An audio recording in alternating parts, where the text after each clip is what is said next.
Hola, ¿qué tal? Le doy la bienvenida al resumen semanal de Cubavisión Internacional y le invito a recorrer una parte de la agenda informativa cubana de los últimos días.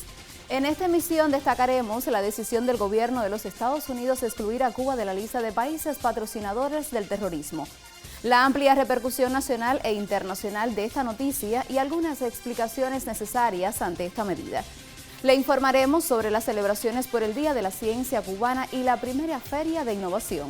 Y le contaremos sobre el creador del cubanísimo ritmo pilón, Enrique Bonne, que esta semana falleció en la ciudad de Santiago de Cuba tras una fructífera vida musical. Quédese con nosotros, ya comenzamos.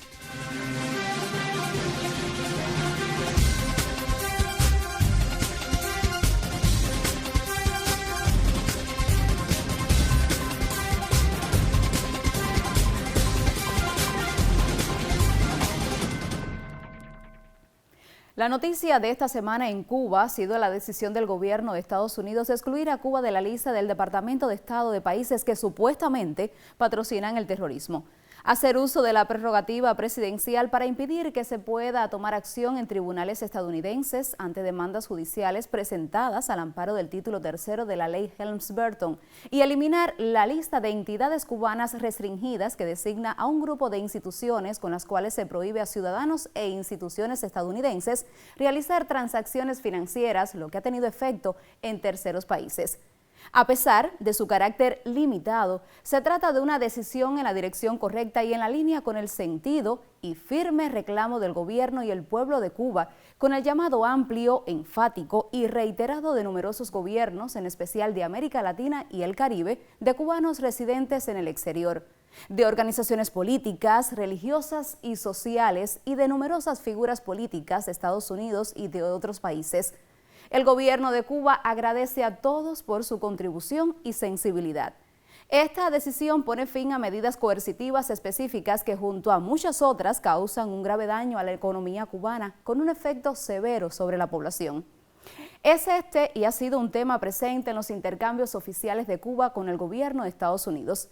Es importante señalar que permanecen vigentes el bloqueo económico y buena parte de las decenas de medidas coercitivas que se pusieron en vigor desde 2017 para reforzarlo, con pleno efecto extraterritorial y en violación del derecho internacional y de los derechos humanos de todos los cubanos.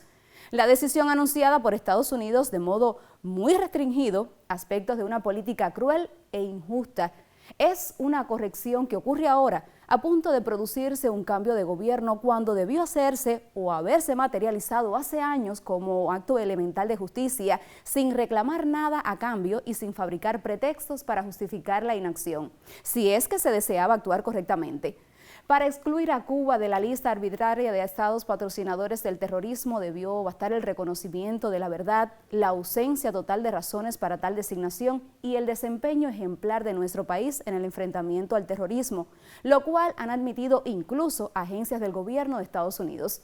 Se conoce que el gobierno de ese país podría revertir en el futuro las medidas adoptadas, como ha ocurrido en otras ocasiones y como muestra de la falta de legitimidad, ética, consistencia y razón en su conducta contra Cuba. Cuba seguirá enfrentando y denunciando esta política de guerra económica, los programas de injerencia y las operaciones de desinformación y descrédito financiadas cada año con decenas de millones de dólares del presupuesto federal de Estados Unidos.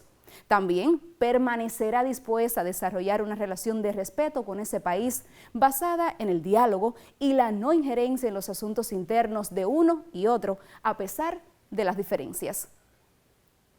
En una declaración del Ministerio de Relaciones Exteriores se comunicó además que en los primeros días de enero el presidente Díaz-Canel dirigió una carta al Sumo Pontífice en la que el espíritu del Jubileo Ordinario de 2025 declarado por su santidad y que recién comienza comunicó la decisión de beneficiar con el otorgamiento de libertad a 553 personas sancionadas por delitos diversos, sobre la base de un análisis cuidadoso a partir de las distintas modalidades que contempla la ley, como parte de la naturaleza justa y humanitaria de los sistemas penal y penitenciario de Cuba.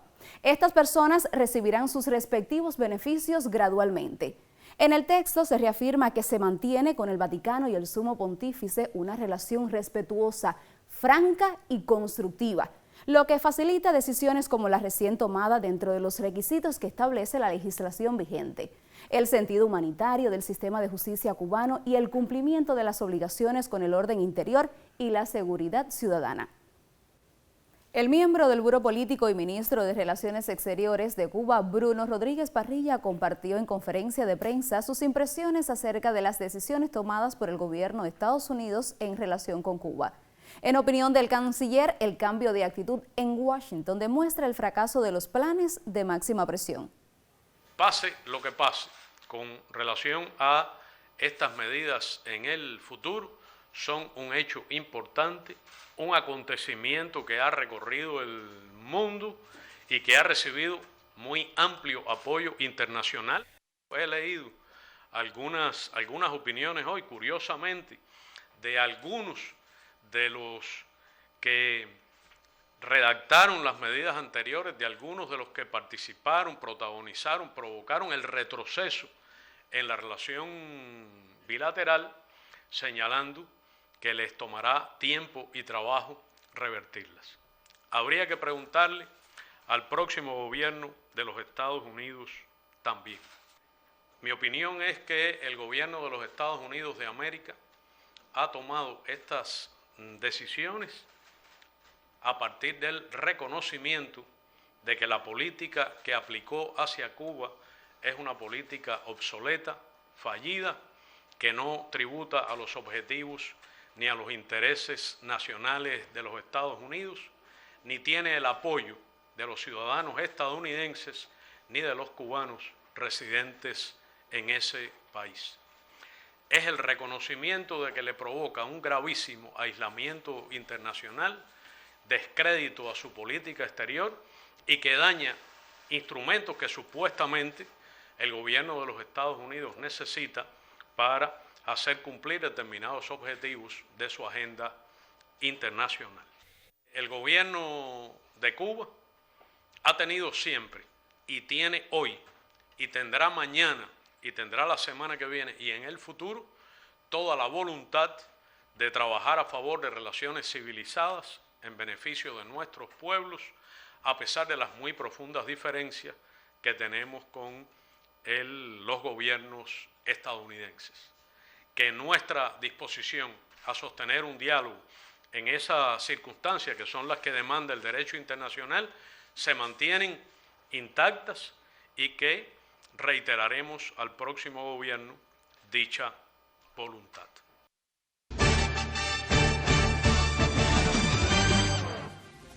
Un caluroso abrazo fue la primera nota del encuentro de cortesía que desde el Palacio de la Revolución tuvo lugar entre el presidente de la República de Cuba, Miguel Díaz-Canel Bermúdez, y el excelentísimo señor Simbarache Mumbeyegui, secretario de Relaciones Internacionales del Partido de la Unión Nacional Africana de Zimbabue, Frente Patriótico.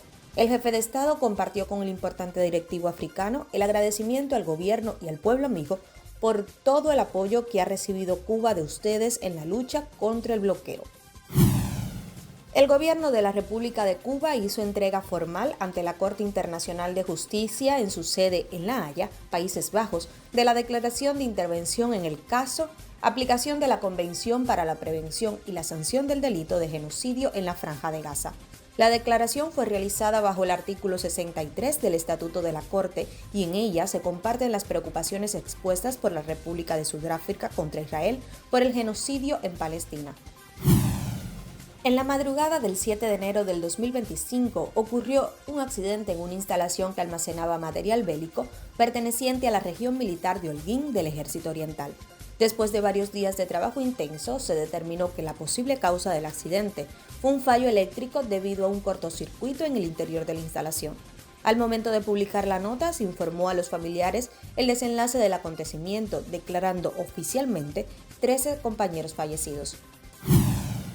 Desde el año 1977, cada 14 de enero se celebra en Cuba el Día del Trabajador Eléctrico, rindiendo homenaje al líder revolucionario Antonio Guiteras Holmes. En este año 2025, la empresa eléctrica de la provincia de Granma mereció la sede del acto nacional por sus resultados y el desempeño colectivo en el recién finalizado 2024. Miguel Díaz-Canel, presidente de la República de Cuba, a través de su cuenta en la red social X, felicitó a los heroicos eléctricos que se baten todos los días con la precariedad de las plantas y ante cada evento meteorológico.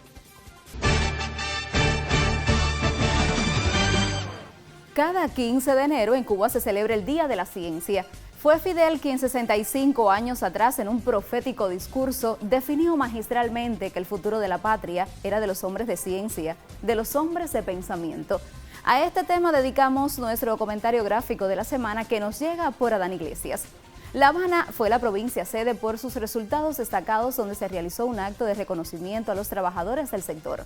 En el contexto de la jornada por el Día de la Ciencia Cubana, la Central de Trabajadores de Cuba, CTC, y el Sindicato Nacional de Trabajadores de Educación, la Ciencia y el Deporte confirieron la bandera proeza laboral al Instituto de Meteorología. En el acto realizado en el Palacio de Convenciones, el ministro de Ciencia, Tecnología y Medio Ambiente enfatizó en la necesidad de convertir cada vez más el conocimiento, la ciencia, la tecnología, la innovación en fuerzas sociales transformadoras que nos ayuden a encontrar soluciones a los múltiples desafíos que enfrentamos, y señaló que aunque el año 2024 fue duro para la ciencia, con carencias de todo tipo, se acumularon resultados en ciencia e innovación verdaderamente notables. Entre ellos incluyó los estudios sobre Alzheimer, las dinámicas migratorias, optoelectrónica, inteligencia artificial y genética, entre otros. Organizada por el Ministerio de Ciencia, Tecnología y Medio Ambiente, la Feria de Innovación para el Desarrollo abordó la implementación de las innovaciones de manera que beneficien a la comunidad en su conjunto, promoviendo así un enfoque inclusivo que considere las necesidades y realidades de la población. El Palacio de las Convenciones de Cuba fue el escenario de la Feria de Innovación para el Desarrollo, inaugurada por el presidente cubano Miguel Díaz-Canel Bermúdez y Manuel Marrero Cruz, miembro del Buró Político y primer ministro del país. La participación activa del presidente en las áreas expositivas subrayó la importancia de la innovación en el desarrollo sostenible de Cuba. El evento se celebró en el marco del Día de la Ciencia Cubana, donde se homenajeó a los científicos del país, incluyendo la entrega de la medalla Juan Tomás Roy y la bandera Proeza Laboral al Instituto de Meteorología. Para el Instituto de Meteorología es un gran reconocimiento haber alcanzado la condición, la bandera de Proeza Laboral en nombre de todo el Sistema Meteorológico Nacional, o sea que no es solamente el instituto acá en su sede en La Habana, sino también que representa el esfuerzo, el sacrificio, el trabajo que realizan desde nuestros observadores meteorológicos en las estaciones meteorológicas, en los radares y también en los centros meteorológicos provinciales de todo el país. Durante sus jornadas, el evento promovió el intercambio de ideas y experiencias entre diversos actores nacionales. No es únicamente un actor clave del sistema de innovación de Cuba el que produce ese conocimiento, una universidad, un centro de investigación. Es básico, por ejemplo, en la participación de nuevas figuras como la que hemos estado creando, parques científicos y tecnológicos, empresas de interfase en las universidades, fundaciones, empresas de alta tecnología, cuya capacidad de conexión y cuya capacidad de generación de nuevos productos y servicios basados en el conocimiento realmente caracterizan la Cuba que queremos construir. Este espacio buscó facilitar la colaboración y fortalecer alianzas estratégicas, permitiendo a los participantes compartir conocimientos y crear soluciones innovadoras para abordar los desafíos actuales en diferentes sectores. La ciencia y la innovación están llamadas a hacer las principales contribuciones al desarrollo económico y social del país, y si además los resultados científicos se aplican en la práctica social con beneficios para la economía, la sociedad y la calidad de vida de la población en sentido general, que es innovación, pues mejor todavía. Considero que sigue siendo el hilo conductor, el pensamiento de nuestro comandante en jefe, actualizado, transformado, contextualizado. Como dice nuestro actual presidente, Díaz-Canel, y nuestro secretario del partido, nosotros tenemos que trabajar intensamente para poder convertir nuestras reglas en la ciencia y la innovación en generalidades. Yo creo que es una buena iniciativa del Estado y donde nuestro Ministerio de Ciencia, Tecnología y Medio Ambiente lo ha llevado a materialización en la realización de estos 3 días, donde estamos todo el país representados también en esta sala de expositiva, como también en las conferencias, en los eventos, en las mesas.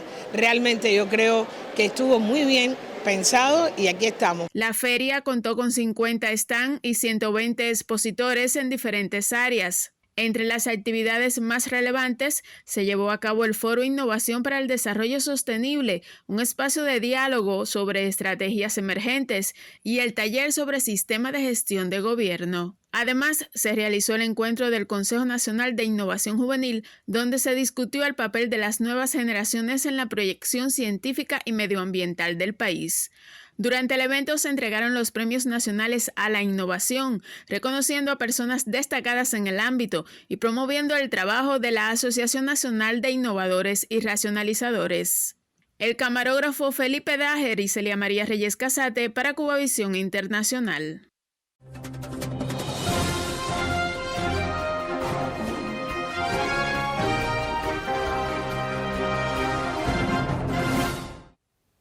Esta semana retomamos nuevamente los temas deportivos a propósito de la preparación de los luchadores cubanos en China. Para ello le doy la bienvenida al resumen semanal a Miguel Ángel Cruz, quien nos acompañará a partir de este momento en el segmento deportivo. ¿Qué tal, Miguel? Gracias, Angélica. Comenzamos nuestro comentario deportivo. Durante esta semana, las principales figuras del equipo nacional de lucha grecorromana partieron a China, donde realizarán una base de entrenamiento con duración de 3 meses. En este grupo aparecen los gladiadores Kevin de Armas, Giovanni Peña, Daniel Gregoris y el campeón mundial de Budapest 2023, Gabriel Rosillo, también en los 87 kilos. Ellos estarán en el gigante asiático para ponerse en forma rumbo al Campeonato Panamericano de Luchas de Monterrey, a realizarse del 8 al 11 de mayo. El deporte que más medallas aportó para Cuba en los Juegos Olímpicos de París 2024 y Panamericanos de Santiago de Chile 2023 serán recibidos en la ciudad de Wuhan, capital de la provincia de Hubei, por el bicampeón olímpico en Atlanta 1996 y Sydney 2000, el antillano Filiberto Ascuí, quien colabora con el desarrollo de la lucha en China. Filiberto tiene bajo su tutela a luchadores chinos, los cuales tendrán con los 4 antillanos un vínculo del que ambas partes saldrán beneficiadas. En el caso específico de Kevin de Armas, medallista de plata en los Juegos Panamericanos de Santiago 2023, persigue el objetivo de alcanzar el mejor nivel en su carrera de 3 años como titular en los 60 kilos en Cuba. De manera general, nuestros gladiadores ya conocen a una buena parte de los luchadores del equipo chino. Toparon con ellos en Bulgaria, donde se realizó la última base de entrenamiento para los Juegos Olímpicos de París 2024. Ahora bien, aunque sea un combinado de nivel, se necesita enfrentar a otros rivales de Europa para llegar al Panamericano de Monterrey y también al Mundial de Zagreb en Croacia en septiembre, con un amplio volumen de peleas de calidad. Realmente es una excelente oportunidad de fogueo en tierras chinas, resultado del estrechamiento de la unión entre organizaciones deportivas y los comités olímpicos de ambos países. Lo más provechoso es que la cooperación deportiva potenciará la preparación de cara a los Juegos Olímpicos de Los Ángeles 2028. Punto final a nuestro comentario. Hasta pronto.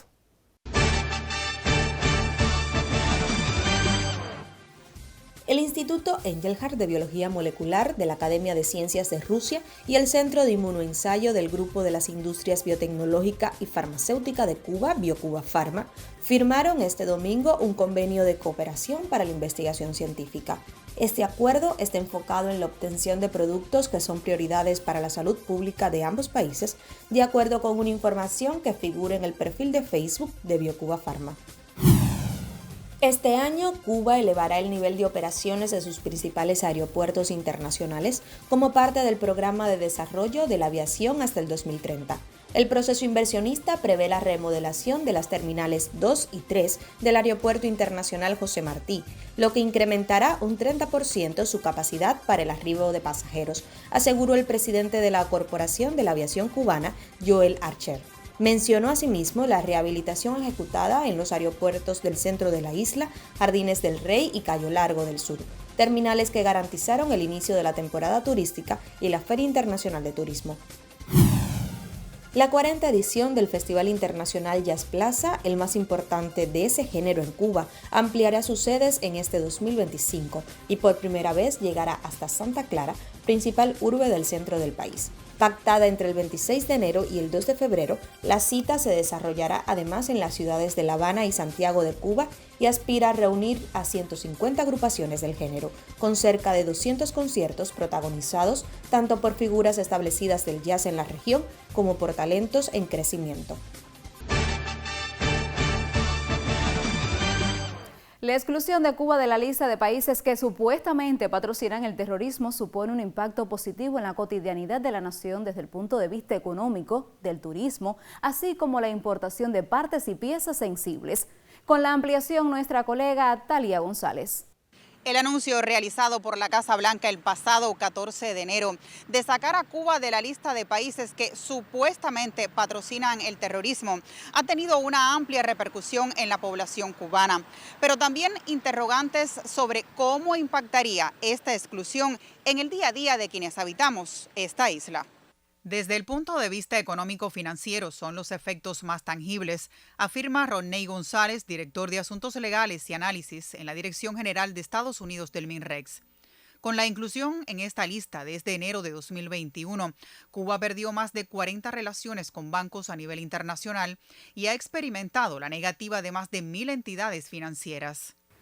Desde el punto de vista del turismo, que es una de las ramas que genera más ingresos para la economía cubana, que tiene un efecto arrastre también sobre otros renglones de la economía. Bueno, puede decirse que la inclusión de Cuba en la lista afectó el turismo europeo. En el año 2023, la región del Caribe experimentó un boom del turismo europeo. Sin embargo, para Cuba fue todo lo contrario. Cuba, el turismo proveniente de Europa disminuyó en ese año, como consecuencia directa de la inclusión de Cuba en la lista de estados patrocinadores del terrorismo. ¿Por qué? Porque Estados Unidos mantiene un programa de exención de visados para ciertos países, un total de 41, fundamentalmente de la Unión Europea, Corea del Sur y otros países de Asia, mediante el cual aquellos viajeros que están sujetos o son beneficiados con este programa no tienen que solicitar una visa para viajar temporalmente a Estados Unidos. Bueno, a partir de la inclusión de Cuba en la lista de estados patrocinadores del terrorismo, aquellos viajeros que hubiesen visitado Cuba con antelación debían solicitar una visa para ingresar a Estados Unidos. Visa que toma tiempo obtener, por lo que frecuentemente la decisión de los viajeros europeos era simplemente no viajar a Cuba. Y como he dicho, esto tuvo o está teniendo actualmente un impacto directo en nuestra capacidad de captar el mercado que nos correspondería del turismo europeo. También la inclusión en esta espuria lista afecta a Cuba con la cláusula de Estados Unidos para el control del comercio exterior, conocida como regla del 10%. Ningún país bajo esta normativa puede importar, intercambiar o recibir componentes, tecnologías, mercancías que tengan más de un 10% de tecnología estadounidense. Dado que hemos revivido esta historia de alguna manera, tenemos la experiencia de la exclusión en el año 2015, conocemos que esto tiene un efecto práctico para la economía cubana tremendo. De hecho, la elevación o la reducción por parte de Trump en su primer mandato de 25%, como fue ya, a 10% nuevamente en 2019, provocó que Cuba fuera incapaz prácticamente de adquirir partes y piezas para la industria cubana, para reparar, por ejemplo, la flota de transporte, para poner en funcionamiento, como debe ser, las fábricas de cemento de Cuba, en Cienfuegos, en La Habana, para poner en producción completa la antillana de acero. Y esto tiene un efecto en la capacidad nuestra como país de proveer bienes y servicios a la economía cubana. Si hoy está deficitario, por ejemplo, un bien clave en la construcción, como pueden ser las cabillas de cemento, es en gran parte, por la incapacidad que hemos tenido de adquirir piezas de repuesto para restaurar estas industrias. Y en particular, por ejemplo, podemos poner la industria electroenergética. Somos incapaces de obtener piezas y repuestos para restaurar el sistema electroenergético nacional, y esto tiene un impacto directo en la población cubana en términos de los apagones que sufrimos todos los cubanos. Otro efecto concreto de la exclusión de nuestro país de esta lista es la posibilidad de adquirir partes y piezas provenientes de Estados Unidos que son sensibles para la seguridad nacional de esa nación. Estamos hablando, a modo de ejemplo, de piezas para restaurar las aeronaves cubanas. Ahora Cuba sería elegible para adquirir piezas vinculadas con las aeronaves. es la razón, o sea, la inclusión de Cuba en la lista de estados patrocinadores del terrorismo el año 2021, es la razón por la cual, por ejemplo, Cubana de Aviación es incapaz de restaurar o ha enfrentado dificultades crecientes para restaurar la flota de aviones. Y esto lo sufrimos todos los cubanos que tenemos que viajar de La Habana, por ejemplo, a Oriente, a cualquier provincia en Oriente, a Holguín, a Santiago de Cuba, a Guantánamo. Los que son viajeros frecuentes notarán la reducción en la capacidad cubana de ofrecer vuelos en este sentido, y tiene que ver directamente con las dificultades que enfrenta la aerolínea cubana para obtener piezas que reparen sus aeronaves. Sobre la desactivación del artículo 3 de la ley Helms-Burton y la revocación del memorándum presidencial de 2017, abordaremos en próximas emisiones informativas.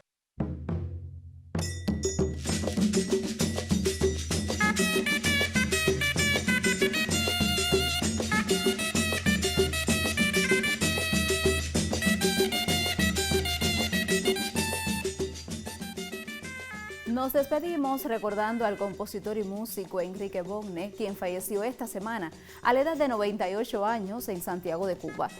Bonne nació en el municipio santiaguero de San Luis el 15 de julio de 1926.